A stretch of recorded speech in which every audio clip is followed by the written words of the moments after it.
misalkan ahli berbeda pendapat dengan apa disampaikan dalam BAP dan lain-lain. Bisa dijelaskan, Bang? Iya.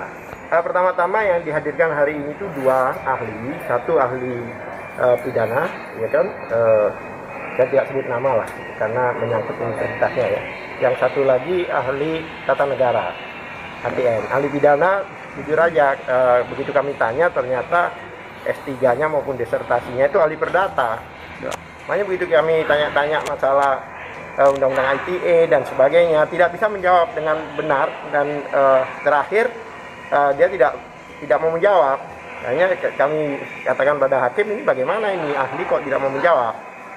Hanya dia sendiri mungkin yang tidak nyaman, kemudian dia bilang, oke, saya mundur majelis gitu. Nah, hanya di dalam tengah-tengah persidangan setelah di JPU bertanya hampir 3 jam tadi, begitu kami masuk, dia mengundurkan diri. Kemudian kami bilang, hakim, nah ini mohon diabaikan karena ahli mundur, gitu, ahli pidana.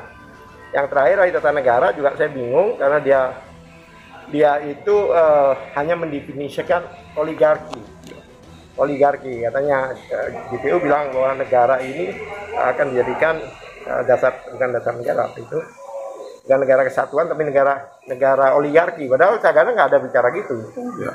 Ada bicara cukong dalam kurung oligarki. Dan oligarki itu kita lihat di kamus maupun internasional itu adalah suatu kelompok yang mempengaruhi, baik itu bukan hanya pemerintah, mempengaruhi pemerintah, institusi, organisasi, itu namanya oligarki gitu loh. Ya kan? Jadi tidak ada, kemudian kamu tanya ucapan Saganda masalah oligarki ini apa yang dikatakan bohong dan menimbulkan keonaran, tunjukkan keonaran yang mana. Ya. Dia bilang, ya dia nggak bisa nunjukkan. Ya. Begitu saya tanya keonaran yang mana, dia tidak bisa menunjukkan gitu loh. Berkali-kali dalam sidang Anda mengusulkan, meminta kepada hakim agar penyidik dihadirkan. Oh iya, kalau itu apakah ini akan karena banyak hal yang menurut kami itu tidak wajar. Tidak wajar, artinya baik status tersangkanya tidak wajar, kemudian BAP-nya itu banyak yang benturan satu sama lain dan sebagainya. Ya kan, kemudian kami menanyakan bagaimana pada tanggal yang sama, padahal itu sprindik dibuat tengah malam. Kapan dia mengirim ke Surabaya untuk meminta ahli, untuk menjadi ahli pada saat itu, untuk diperiksa di penyidikan pada tanggal yang sama. Saya tanya, ya jawabannya lupa, tidak tahu. Ya bagaimana kita bisa menggali. Dan yang menarik hakimnya ini pada waktu jaksa menanyakan, seolah-olah tidak ada hakim, sepi, nggak ada suara. Begitu kami baru seucap 2 ucap selalu diintervensi. Artinya apa hakim?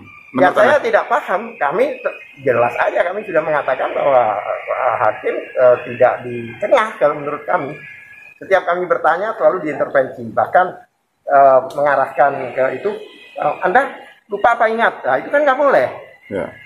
Orangnya ditanya, orang yang mau menjawab lupa apa ingat? Ya itu kan tidak boleh. Itu kan sudah jelas suatu tendensius bahwa hakim ini tidak di tengah gitu loh.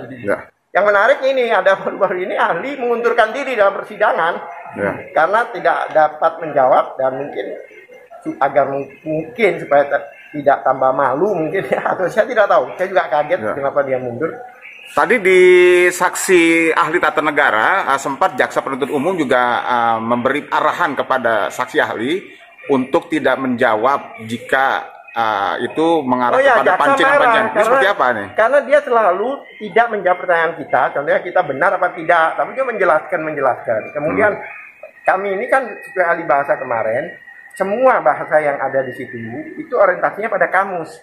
Makanya kami bawa kamus bahasa Indonesia. Tidak sama. Nah, saya bilang referensi Anda apa?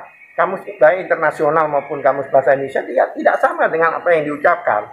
Ternyata dia merujuk ke salah satu penulis buku.